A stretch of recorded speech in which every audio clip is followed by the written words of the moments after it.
Tiara Gate. Should the Queen have seen the warning signs earlier? The time came for Meghan to go and choose a tiara, and this was a bonding moment with her and a royal bride, particularly if it's a bride from outside the family. The bride-to-be would come round and they'd have a very happy morning or afternoon going through them all. Meghan turned up. She turned up with Harry. So immediately that sort of intimacy wasn't there. Meghan chose the one she wanted, and then a few weeks later there was this sort of demand. Where is it? We've got to have it. Come on. Eventually it was ready, but by then there'd been a lot of shouting, and it was always Harry doing the shouting, interestingly. Never Meghan. She obviously got him to do this. What should have been a happy bonding moment turned into a stress point.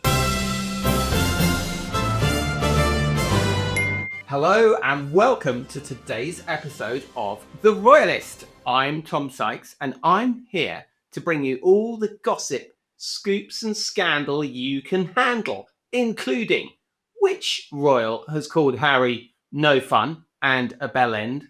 Are we allowed to say that very British insult, Rachel? I don't know. Which low-key royals are being prepped for a new role in the limelight? And Prince William plays the normal dad card with a trip to the football and a lot of chat about school runs. And we have a fascinating insight into just how hurt the Queen was when she was betrayed by Prince Harry and Meghan Markle. So without further ado, let's get into today's Royal Rundown. First of all, in our royal news update, which undiplomatic royal roasted Harry as no fun? And who do you think does the school run in the Wales household? Then it'll be time for our royal roast. And this week, we're having a go at the British radio station that set off a royal panic with a fake news report. Then it'll be time for Tea with Tom. My old pal Paula joins me to reveal the low-key royals that she is told are being brought into the inner circle. And our royal insider this week is Robert Hardman. And Robert knows the royals better than any other writer out there. His withering verdict on how Queen Elizabeth II would have been heartbroken by Andrew and Harry is well worth sticking around for. First up, let's get into our royal news update. So, Mike Tindall, the husband of Zara Phillips, and a man who's never been mistaken for a diplomat, I hasten to add, took a pot shot at Harry at the Hay Literary Festival this week. So, Mike has this podcast about rugby. He's a former rugby player. It's called The Good, The Bad, and The Rugby.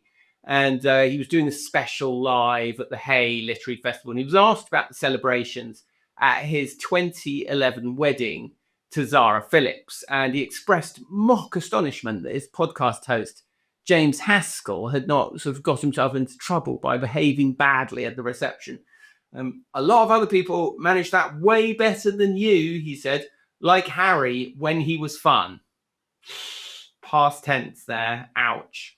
Well, look, the relationship between the Tindalls and the Sussex is an interesting one. It was badly damaged, I'm told, at Harry and Meghan's wedding in 2018, when Zara, you may recall, was photographed pulling a barely concealed, horrified face during the sermon, which was delivered by an American Episcopal Bishop, Michael Curry, very senior churchman in America. His address sort of treated the congregation at Windsor Castle to this remarkable 14-minute meditation on the power of love that was slightly unusual and left several royals, including Zara, peeking through their fingers. Mike's a straight talker. They balance the private and the public very well. Zara is not an HRH at her mother, Princess Anne's request. Prince Harry, maybe take note. The second item in today's Royal News Update, well, Prince William has been on Heart FM in the silly hours talking about his normal school run, how they can't get the kids into the car in the morning. And this, of course, was just after his football at Aston Villa, when he was watching his beloved Aston Villa win this big European Cup. Soccer, sorry, we have to call it soccer for our American fans, and we're going to be using like soccer a lot, of course, over the next few weeks and months, because the World Cup is coming to the United States. So yeah, so we have William at the football, and now we've got William on the radio. Hey, Charlotte and Louis, if you're listening, make sure you're not fighting over, here are your jam sandwiches. It was all very sweet, but it was, you know, I genuinely believe it. It is just, he sees himself as another man, another dad in the chaos of the morning. I think it's kind of charming. I mean, let's gloss over the sort of occasional references to, oh, George is boarding tonight, or is Louis boarding tonight? Look, we know that they go to a fancy school. We know that it costs a lot of money, but we also, I think, are getting to see that William is trying to help us understand that, he is both ordinary and extraordinary at the same time. And I think he's very good at making us understand the ways in which they are ordinary. The kind of contrast with Charles, I think, is really fascinating. Charles's whole image was built, duty, formality. William's trying something else completely different, access, warmth, very much about connection with the digital generation. This clip was all over YouTube at the weekend. It's very much the work. His team is very digital focused. He has this guy called Lee Thompson who kind of used to work for NBC, is very sort of digital, and the reality is that this is where they need to meet their audience. It's no good. And people can say all they like, of course we want to see our royals in their ermine coats and their gold carriages and that kind of stuff. But I think it is going to be, what we're seeing is that it's going to be less frequent with William and Catherine. Some very tender words for Catherine as well, talking about how proud he was of her and her trip to Italy. He actually said, she's been through so much. She's an amazing mum, an amazing wife. Our family couldn't cope without her. And then he said that she came back from the trip to Italy buzzing. He was very moved. I thought it was a really clever bit of interviewing, bit of placement. I know there's people out there who are going to say, oh, it's pathetic that he's just doing these lightweight interviews with lightweight people who won't ask him about anything serious. We need to grill him about Andrew. We need to grill him about the Duchy of Cornwall. And yeah, there is a moment for that. But I think that what William understands is that, there's also a moment for being a regular dad, going to the football. And he was, there were these brilliant photos this week of him at the soccer, Aston Villa, celebrating with his friends, Van Cutham's, all the kind of royal accoutrement men of life, and him jumping up and down. And it was all very, it was very relatable. And he was talking about it today, saying, I got really into the moment. I've been following Villa most of my life. I mean, I think anyone who follows a sports team can relate to that. So look, I thought it was great radio. I thought it was warm, it was funny, it was likable. And I thought William saw his moment and he took it. And I don't think there is anything wrong to say about that. And I think he did a very good thing by sort of bigging up his wife at the same time, and that trip to Italy that she did was fantastic, and a stark contrast, of course, to the empty streets that largely greeted Meghan on her trip to Geneva. Well, who is the target of our royal roast today? The answer is Caroline. Princess Caroline, I hear you ask. Queen Caroline? No, Radio Caroline. So Radio Caroline is a British radio station that managed to kill King Charles earlier this week for 15 minutes. It triggered its Death of the Monarch protocol on Tuesday. No one's entirely clear what happened, but regular programming was interrupted for 15 minutes with a message saying, "This is Radio Caroline. We have suspended our normal programs and further notice as a mark of respect following the passing of His Majesty King Charles III. The station then played God Save the King before going dark for 15 minutes. Well, King Charles, 77, was very much alive. He was busy with public engagements, alongside Queen Camilla in Northern Ireland at the time. And the station manager, Peter Moore, actually posted a note on Facebook apologising for the error. So it was due to computer error at the main studio. So there we go. At least they didn't try to blame it on AI, eh? Good for them. Anyway, now it is time for Tea with Tom. my old chum, Paula Froelich. And Paula, you have got a really interesting story about some low-key royals who are being brought in to beef up the inner circle. Tell us all about it. I do. All right. So I had a really fascinating conversation this week with somebody who's very close with the royals. And we were talking about Peter Phillips and Harriet Spurling. And, their wedding is on June 6th in Gloucestershire. And, Peter he's become a little bit more public facing. He was very quiet for very many years. Then he met Harriet 2024, 2025. They got engaged, and all of a sudden people became obsessed with her. She's pretty gorgeous, right? And she's a pediatric nurse, a single mom, and also a freelance writer, and now kind of a fashion maven and an icon for a lot of people. And the royal family took note. And they also took note that Peter is really well liked, not just by everybody in the family, but by the public. So he's also done really well in the duties he's been given. So you'll remember Prince Philip's funeral and Queen Elizabeth's funeral when he was there to kind of make peace and be the buffer between Harry and William. And he did a really excellent job both times. And they've kind of been putting him out a little bit more, a little bit more. And my source now tells me that there's kind of a hole in the public facing family now that Beatrice and Eugenie are kind of on the shelf, and they're going to fill it with Philip and Harriet. Well, I'll tell you a funny, story, and I think you mean Peter Phillips and Harriet. They're not Philip and Harriet, but I'll tell you a funny story about Peter Phillips, if I may, Paula. So, Peter's nickname, now not anymore, I think this has been forgotten now, but his nickname for a long time in the family was King Peter, because when he married his first wife, she was a Roman Catholic, and by marrying her, if he had married her, he would have lost his place in the line of succession, which I think then was sort of 10th or 12th or 14th or something.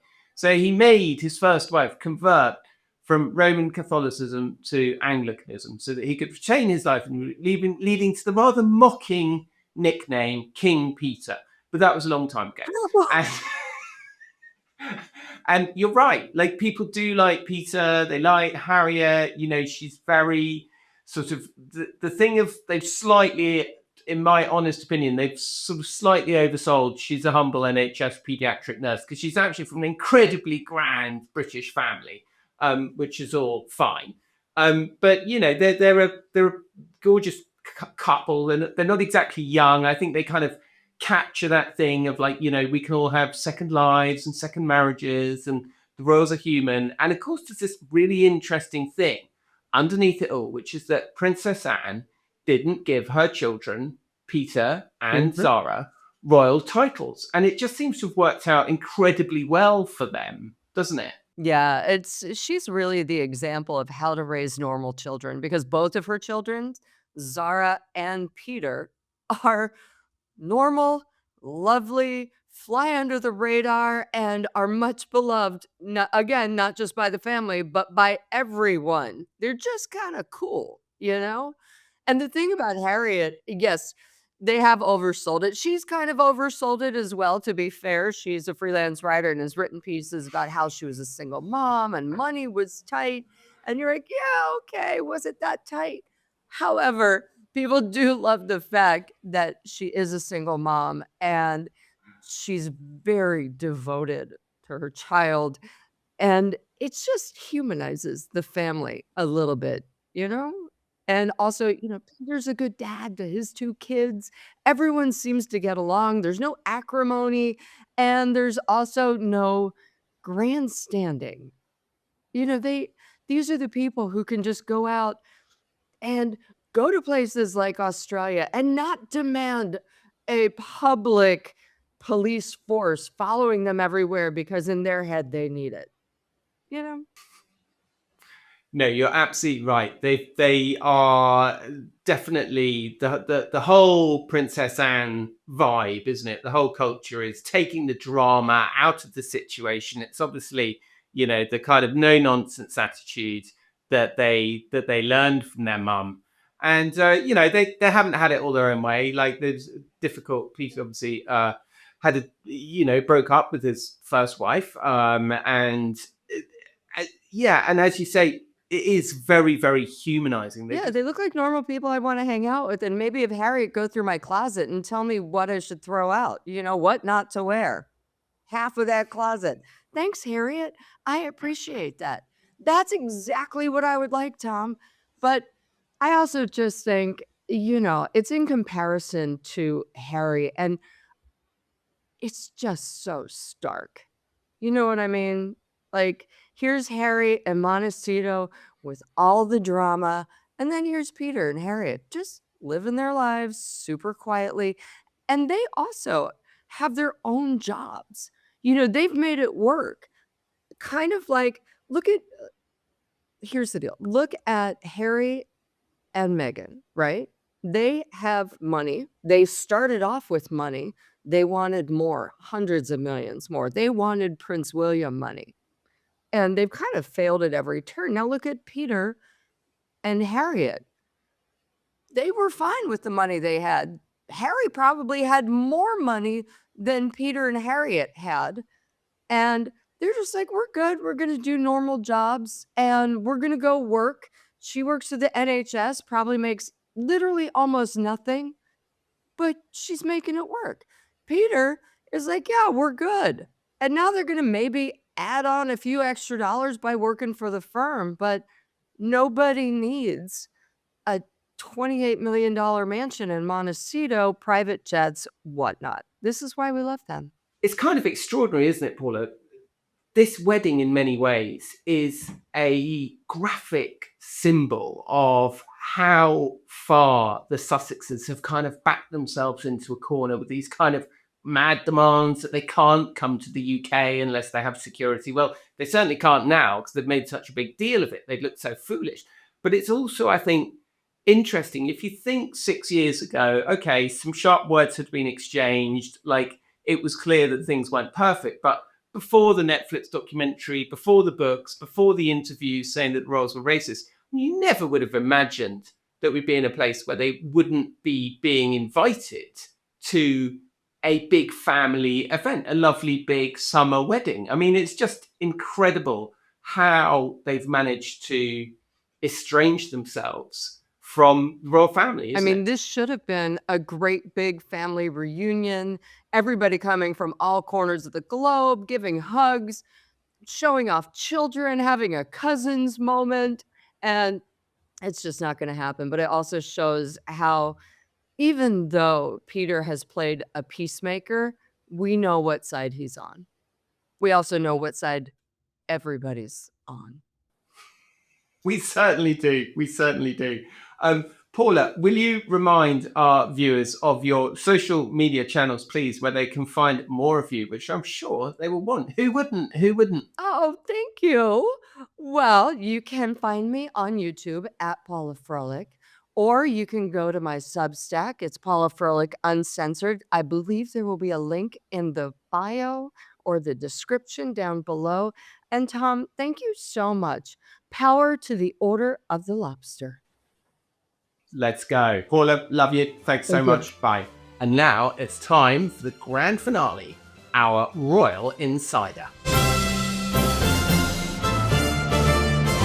Well, folks, our Royal Insider this week, I'm incredibly excited to say that we have Robert Hardman back with us. I managed to trick his publicist by saying that now I wanted to do an interview for the American version of his book, which so that's why I've managed to get Robert on twice, which I think you have to agree is extremely intelligent of me. The wiliest courtier could only look on in astonishment at my cunning tricks. Well, Robert, he is Britain's foremost royal biographer, I'm going to say. He's the only writer to have interviewed every senior member of the royal family, and his new book, Elizabeth II, in private, in public, I would say is the royal publishing event of the centenary year of Elizabeth's birth. The Daily Mail's called it sensational. The Daily Telegraph gave it 5 stars, called it meticulously researched and flush with revelations. Andrew Roberts, no slouch, declared if you read one biography on Elizabeth II, this is the one. Magnificent in style, magisterial in analysis, the best of the whole lot. Well, Robert, all of those, of course, pale in comparison to a review delivered by one Donald Trump, who posted a glowing review on social media. Can't get much better than that, I think. Wouldn't you say? Tell us the story of how Donald Trump ended up reviewing your book. Well, thank you, Tom. And yes, so well done for getting me on. I'm always a delight to come on and talk to you. Tom, an old friend, old colleague. So wily courtier that he might be, I'm delighted to be here. Yeah, I had the extraordinary experience of hand delivering a book to the Oval Office just a few days ago. In fact, the end of last month, I was in Washington for the state visit of the King and Queen. And because I had interviewed the president for the book some months earlier at Mar-a-Lago, and he gave me quite a lot of time discussing the royal family, both the late Queen and the current royal family, I thought, well, the least I could do is deliver a book for him. And I had, through various intermediaries, there was a strong possibility I was going to be able to hand this to him over the weekend before the state visit. Then, of course, there was the shooting at the White House Correspondents' Dinner. Everything was torn up. That was that. I thought, well, the moment has passed. As I was about to leave Washington following the royal tour, I just dropped a line to the White House saying, look, I would like to hand him a book if it's still possible. Heard nothing, got in the cab, went to the airport, just got to the airport, and the phone, there's a message saying the president will see you at 5:45. So hasty U-turn, and I go back into town and go through the various security that you can imagine one has to go to, and then wait for a bit, and then I'm ushered into the Oval Office to hand him a copy of the book, and he was very polite and welcoming. He didn't immediately accept it. I think quite wisely, I sort of handed it to him. He said, "Well, hang on a second, I'm just going to have a quick flick through this." So he started looking through some of the pages. Said, "Have you been nice about me?" To which I think I said, "Well, I've been fair." Thinking, bubble coming out of my head, thinking, well, I know there's a couple of pages in there about Canada I hope you're not going to look at. But anyway, he picked out a couple of bits and he was content, very happy. And we had a picture taken, and then we had a brief chat, and he wished me well and I wished him well and left. And an hour or two later, I got a call from a journalist colleague saying, "Have you seen Truth Social?" And I had to admit, I wasn't on Truth Social, so I hadn't. I said, "Well, I think you better look at it." And there was this extraordinarily generous tribute to the book, saying, "Congratulations, it's an amazing book. It's a must read. It's going to be a bestseller. She was an amazing woman." And to cap it all, the president had attached a link to a certain well-known online book buying site. I don't know if I'm allowed to say, but I will. There was an Amazon link. So all in all, that was a pretty fabulous book review. I think most authors would be very chuffed with that. Absolutely, indeed they would. And very sadly, I was meant to be meeting Robert for a drink that evening, and guess what? He didn't show up. But I'd say having an appointment with the president, I think anyone could accept that. It reminds me of a time I was meant to be meeting one of my friends at a restaurant called Roti King in London, and they sent me a message saying, "I can't come to Roti King for lunch because I've been invited for dinner with the real king." Yeah. I did stand you up, Tom, but I mean, I think you'll agree, that needs must. I totally endorse your decision. But look, the book is amazing. You've had fantastic reviews. It must be incredibly gratifying. Is this the end of your series on Queen Elizabeth, or will there be more? Or because we've sort of learned quite a lot about.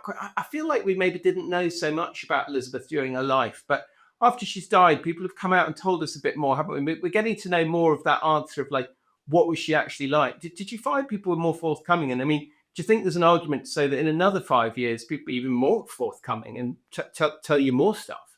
Well, that's a very good point, Tom. I mean, when I first said I was going to be doing a book, my children, who are my harshest critics, said, "Oh no, Dad, not another book on the Queen. Come on," because I'd done sort of four and a half really before. Um, but they'd been on different aspects of her, and they'd all been written while she was alive. So this was my first kind of retrospective portrait. But yeah, you're right. I mean, people do have different perspectives. I mean, what I found when I embarked on this, and I wasn't sure quite what I was going to get, but I did find there were a lot of people who hadn't spoken before who were now ready to talk. There were people I'd interviewed before, but they had different perspectives. I think you do have a slightly different perspective, when someone has passed and there's a couple of years have moved on and you can sort of stand back a bit. And yeah, there were people who just hadn't talked about this before, not least President Trump. I mean, this was the only reason don't make any pretense about it. The only reason I got through the door of Mar-a-Lago to sit down with him for several hours and chat was simply because he had a huge regard for her and for the monarchy. And so I think it'll be a while if indeed I return to this subject because not least because since I've written this, we've had the announcement of the official biographer. So the king has now appointed an official biography. That's someone who will get access to everything, including her diaries, her letters, and that's a monumental project. A very distinguished academic, Dr. Anna Kay, will do it. She'll do a very good job. I've no doubt it'll probably take her several years. Obviously, if you're doing an authorized book, then as the clues in the adjective, I mean, it's authorized. So there's an element of stuff having to be approved. I mean, none of my stuff's ever been authorized, so I can write what I like. But I think, to have access to the diaries of the longest reigning monarch in British history, and she did keep a diary every day of her life, half a page. Who knows what it said, but I mean, that's going to be extraordinary. And also, if you are the authorized official biographer, then people who simply wouldn't speak before, I think, are going to be more likely to speak to her. So I think when that comes out, that's going to be a pretty substantial body of work, and I can't wait to read it. But in the meantime, other books are available, and not just that. I think with the passage of time, there will be new perspectives. I mean, I'm quite sure in 50 years' time, in 100 years' time, historians will be writing books about Elizabeth II because new stuff will keep coming to life. There'll be diaries and papers and documents, and there's a lot of royal stuff that sits under what we call the 100-year rules, correspondence relating to the royal family that just stays under lock and key. And when I was writing this book, I mean, there's a lot of stuff I wanted to see, and I went to archives where it just simply said closed. And I had some luck in the last couple of years trying to get some files out. You can appeal. You can use a mechanism which in Britain is called the Freedom of Information Act. So I did use that to try and open up some of the files on the Reagan visit, the famous Ronald Reagan visit of 1982, because that was a sort of key moment in the kind of UK-US relationship. And there are a lot of files on it, and most of them are closed. And I said, come on, I want to see some of them. So they did relent, and I did get to see some of them. I mean, they didn't tell me anything terribly seismically important, but they did add some fascinating color to the overall story of the tour. There was a lot of frankly, quite entertaining diplomatic traffic between London and Washington about things like, who's coming to the banquet. And the president was at the time very keen on the ITV drama Brideshead Revisited, and the ambassador saying, is there any chance we could get anyone from Brideshead Revisited to the banquet? So the Foreign Office then sort of send out this sort of search party, quick, track down it. Where's Jeremy Irons? Oh no, he's away. Anyway, eventually they do manage to persuade Anthony Andrews to come, so he comes to the banquet. So you get these sort of details which are quite interesting, and also you get details which superficially, I mean, they don't really matter at all. But actually, when you stand back again with the passage of time, they do show just how important that moment was. So there's one, I remember there was one telegram from Washington to London, just from the ambassador, the British ambassador, the Foreign Office, saying, I cannot tell you how important this riding trip with the Queen is going to be in the park. She famously went riding with President Reagan. And that when in the context of his trip, it's his first trip outside the USA as since being elected president. So it's a huge deal. He's going to a NATO summit. He's going to a G7 summit. He's also going to have an audience with the Pope, and he's going to address Parliament in London. So there's big things on this trip. And yet, when you read this, it's saying what he's really, really, really interested in is riding in the park with the Queen. And can you tell us what horse is he going to be riding, and what sort of style should he be riding, and what should he wear, and what sort of saddle is it going to be, and what will the Queen, and there's that level of detail. So what that's telling you, in microcosm, it doesn't mean anything. It just means, they're talking about the horse someone's going to ride in, a few months hence. But what it's actually telling you is how big a deal it is for the most powerful man in the world to get on a horse with the Queen. So it's telling you something about the nature of soft power in the early 80s at a time when Britain is at war in the South Atlantic. So, long-winded answer, but yeah, more stuff will come to light and we'll keep on digging. But I think in the meantime, I would have to find somebody else to write about. The diaries that you mentioned there, of course, it's going to be incredible to see what is turned up, what is allowed to be revealed, what she decides or tries to share with us, what the king authorizes to be shared with us. I suppose the answer to that question, of course, what was the Queen like, became, I think, of particular relevance to people more towards the end of her life, when we saw her going through this tremendous heartbreak, really, with Harry and Meghan.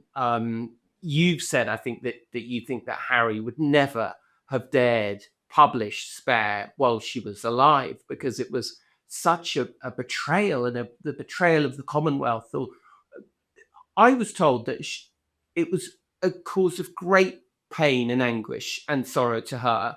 Especially the Netflix, the Oprah film, the Netflix film, which came out when Prince Philip was frankly in very poor health, which sort of mocked the Commonwealth. Do you think that she was very angered by it, or was she saddened by it, or upset by it? What's your sense of how she really felt about that? Because it's a shame that it became such a defining thing of her reign, I suppose, but it is for many of us a defining factor of the reign. It is. She didn't really do anger. She wasn't a table thumper. She didn't sort of smash plates. Her overall feeling, I think, would have been one of deep dismay and disappointment, because don't forget, it was only in 2017 at the time that Harry and Meghan announced their engagement. There they were in their engagement interview, talking repeatedly about how excited they were at doing work in the Commonwealth, and that, of course, mattered so much to the late Queen. She was thrilled by that. And then there was a very sweet touch on the wedding day when Meghan unveiled her wedding veil, and it had the flowers of every single nation of the Commonwealth embroidered into it. And that was a very clever touch, and the Queen just thought that was wonderful. So it started with so much promise, and in such short time, it started to fall apart. And then, as you say, there was the Oprah interview, which happened in 2021, just as Prince Philip was very ill. Obviously, they weren't to know that he was going to be going to hospital when that came out, but it was still, that was painful. That was particularly painful because of the implied charge of racism within the royal family. That was really very, very wounding. But then after that, there came a series of sort of media interventions where they would talk about the problems with the Commonwealth and how there were so many questions to answer about the Commonwealth. That was pretty wounding.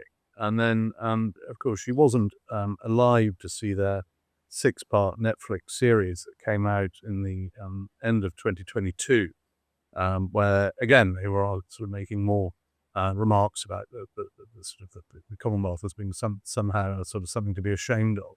So, fortunately, she didn't have to endure that. But yeah, she'd gone to so much trouble to make Meghan in particular as welcome as possible, and to sort of, I think, to absorb a new kind of royal couple into the family. It didn't matter that Meghan had been divorced, that she was an actress, that she was from America, let alone anything else. Everyone was delighted that Harry was happy. That was the main thing. Harry is happy. That's great. Let's make this work. And so she set about, for example, earmarking very important patronages she had, like the Royal National Theatre, which she'd held for decades. She thought, well, Meghan's an actress. That's an obvious one. That'd be a nice one for her to have. So that all got sorted out. And both the Queen and her advisors could see that, Meghan was clearly someone, a sort of, mature woman, experienced sort of with she'd been on trips around the world supporting U.S. forces. She had views. She'd had her website. She was clearly going to want to be able to articulate views. That was obviously, that needed to be handled carefully when you're a royal. So you need a kind of a safe platform for that. And rather cleverly, they came up with the idea of the Association of Commonwealth Universities, which is a very old, very august body, one of the oldest, I think, academic bodies in the world. And the Queen had been patron of that. She thought, well, Meghan can take that on, and then that gives her a platform. As the patron of the Association of Commonwealth Universities, she can go all over the universities all around the world and speak wearing that hat, if you like, which would give her more leeway. So a lot of thought had gone into all this. And then the couple just sort of blew it up, really, before it had a chance to get going. And I think the overall sentiment of the Queen, and certainly talking to other people around the palace, as a general sense, wasn't so much anger. It was just sort of sadness, disappointment, and frustration that they hadn't given it a better go. Did the Queen, obviously you've written a good bit, one of the famous sort of early incidents that was a warning sign behind palace walls that we didn't learn about until much later, indeed partly through your writing, was the so-called Tiara Gate. What does that row tell us about the collision that was coming? And did the Queen, or should the Queen, have seen the warning signs earlier than anyone was willing to admit? I think with hindsight, lots of people will say, well, the Queen should have seen this or that. I mean, golly, we've seen that in recent days with the whole saga of Prince Andrew. Why didn't the Queen see X or Y? I mean, the Queen was not a soothsayer. She didn't have a crystal ball. I would say that I think she always had a tendency and a capacity to see the best in people. Now, normally that's a positive. I mean, occasionally that can come with downsides. One could certainly say that with regard to sort of trying to get Prince Andrew the role he had in later life, which she was very keen on. But no, I think she with Meghan, I mean, there were clearly this was going to be there were going to be there were a couple who were going to do things differently, and then Harry had sort of made that clear really from the start. But so when the time came for Meghan to go and choose a tiara, and this was a sort of ritual, if you like, that the Queen loved doing with royal brides. Come round and you and I will choose a tiara. And it was, as one of her staff put it to me, this was a sort of bonding moment with her and a royal bride, particularly if it's a bride from outside the family. So it's not one of her own, grandchildren or whatever. It's someone she doesn't know that well, and it's a very nice way of sort of just getting to know. And so she loved the sort of whole business of picking out, because she has probably, or did have, the most extensive tiara collection in the world, and had quite a lot to choose from. So she'd pick a sort of handful, maybe 5 or 6, and think, well, I think these would suit X or Y, and they'd all be laid out. And the bride-to-be would come around, and they'd have a very happy morning or afternoon going through them all and trying them on. Where this one was different from the start was Meghan turned up. She turned up with Harry. So immediately that sort of intimacy wasn't there. And Harry sort of half acknowledges that in his book.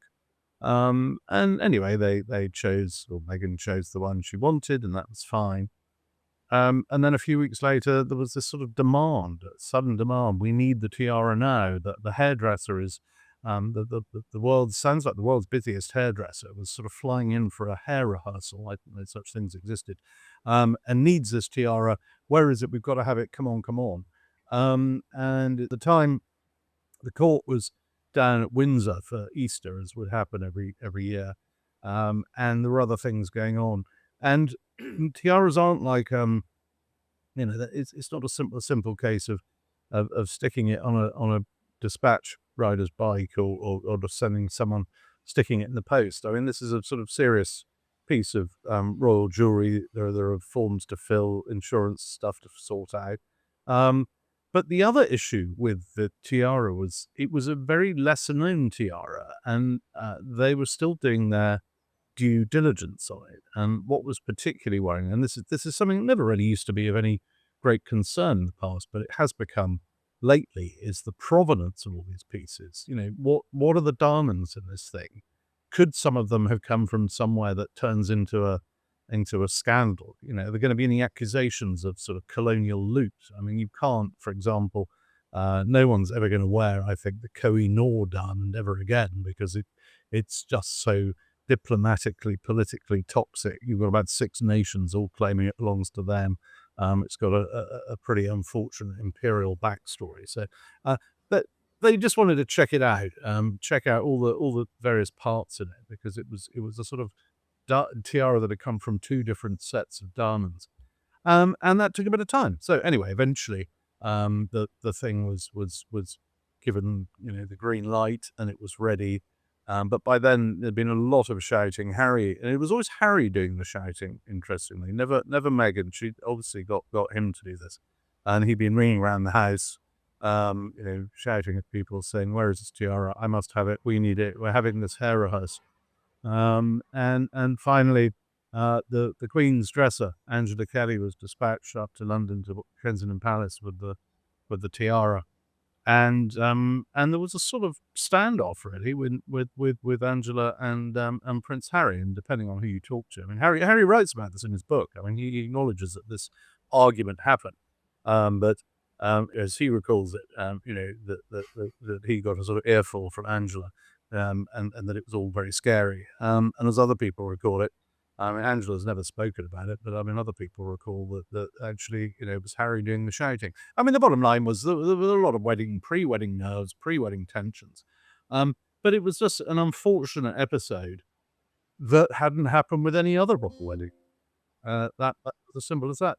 What should have been a happy bonding moment turned into a sort of stress point. Yeah. Robert, just to think a little bit about the Queen's legacy, you were in the room for the Annus Horribilis speech where the Queen famously said, that she'd had this terrible year of her life with the royal divorces, Windsor Castle burning down.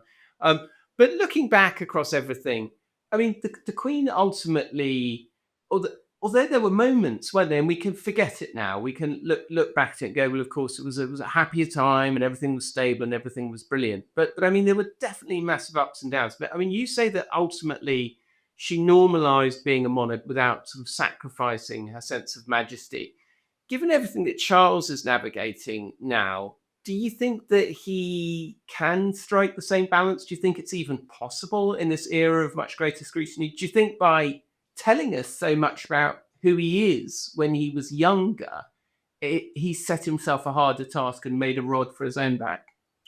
Well, the jury's obviously out, but I think he's doing a very successful job of moving the monarchy forward. I mean, it's got to move slowly. It's not a brand of cereal. It can't just be relaunched and repackaged every now and then.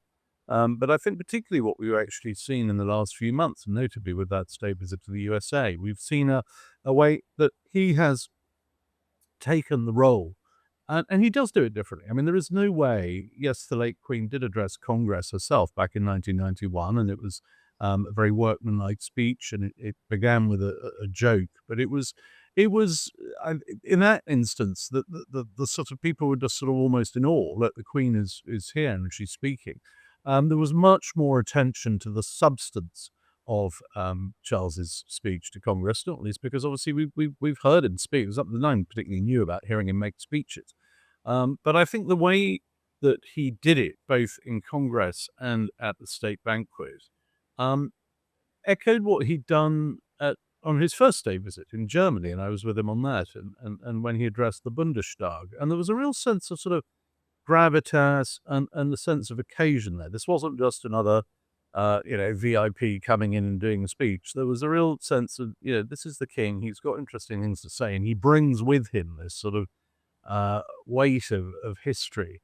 This is a real moment, and we saw the same on the state visit to France, and then we saw the same on the state visit to Italy, and we saw the same when he went to deliver the speech from the throne in Canada. Now that was something the Queen only did twice in her reign, and on both those occasions they were very well received, but they were short, fairly straightforward, ritual speeches. People weren't sort of going over them afterwards, poring over every sentence for sort of inner meaning.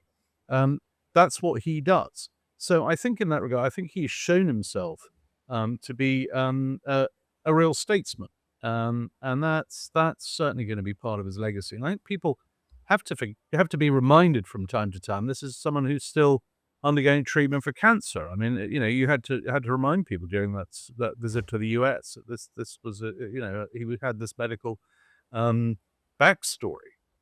So he does do it differently to the way she did. I mean, she was she was a stateswoman, no question, and I was lucky enough to see her in some of those situations. And I think one of the things that used to certainly upset people around her, and I'm sure it upset her too, during the 90s, which was that sort of low point of royal misfortune, was when she was doing some of her very best work. And watching her arrive at the Kremlin in 1994, the first and only time a British monarch has set foot inside the Kremlin, and it's not long after the fall of the wall, and there is Yeltsin, absolutely thrilled to see her. And you really felt this was a sort of a major landmark moment in post-war world history. Or seeing her sail in her yacht into Cape Town Harbour in 1995 to set foot finally in post-apartheid South Africa with Nelson Mandela there. All these sort of moments, all those trips, and I went on several of them with her, to these nations, former Iron Curtain nations, that had never had this sort of thing because of the years under communist rule. And it just meant so much to them that she was there, and she could feel that. She loved all that. And yet, as soon as she got home, what are the headlines? It's another marital spat between someone or other, and Fergie's done something crazy, and we're back to square one. So they were difficult years, but I mean, overall, when you stand back and you ask about legacy, I mean, as I say in the book, I mean, when you're running a family business, I mean, the main imperative is that you hand the thing over in as good a condition as you received it, if not better. She never talked about legacy herself, but I did talk to Prince Philip about legacy once. I was interviewing him, and it wasn't easy, and I had to ask it 2 or 3 times, and I got quite a lot of pushback and sort of grimacing and stares and, oh, God. But eventually, he did come out with a rather good answer. He just said, look, I don't think about legacy. No one goes through life thinking about their legacy, but I just hope that if I can make things more bearable for those who come after me, well, I'll be happy. And I think, what he said would go for her, because, I think he was speaking very much in the way that she would have spoken had she ever discussed this. She didn't go through life opening things or declaring things open in her name. I mean, Queen Victoria loved unveiling statues of herself all over the place. Queen never did that. She hated it. She was given an equestrian statue of herself in 2004. And it's very hard to find it. It's sort of hidden away in the park at Windsor. She did not want to have to look at that every day. Whereas, Victoria's all over the place. So they were very different characters, and it wasn't really her style to worry about legacy. But I think when in 10, 20, 50, 100 years' time, people will look back at this extraordinary woman who steered an institution and the country through essentially a period of managed decline, but did it incredibly successfully. Took a post-imperial power and still allowed it to walk tall on the world stage, and remain this incredibly authoritative figure globally, most famous woman in the world, and exercising this extraordinary soft power, and generally making the world and the country a better place for the people she represented. I think she'll get a very good write-up. Well, Robert Hardman, thank you so much for joining us, not once but twice, to mark the publication of your book, Elizabeth II in Private and Public, And maybe we can get you back twice when the paperback comes out. Who knows? There will be new stuff in there. I'm already trying to get some of it, Tom, so I'll be delighted. I'll let you know. Thanks, Robert. Thanks a million. Thank you.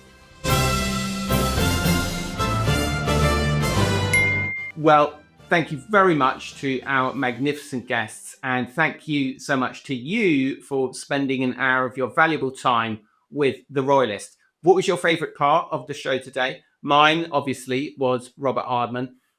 Robert is an absolute legend of royal reporting. He's being very kind, saying that I was his colleague at the Daily Telegraph. I was a very junior graduate trainee, and he was already going on to greater and better things. Let us know what you liked in the comments below. Let us know who you'd like to see as a guest. Don't forget to subscribe to our YouTube channel, which you are watching this on. Please like, please follow. If you're feeling really generous, you can join our new membership program. And indeed, if you're feeling really, really generous, please recommend us to a friend and help us get bigger and bigger. And if you want to keep the lights flickering here at Royalist Towers, then please subscribe to my Substack. A QR code should be on the screen right now. All that's left is me to offer my profound thanks to our amazing producer, Rachel Passer. Rachel, thank you so much. We'll see you next time. Until then, God save the King.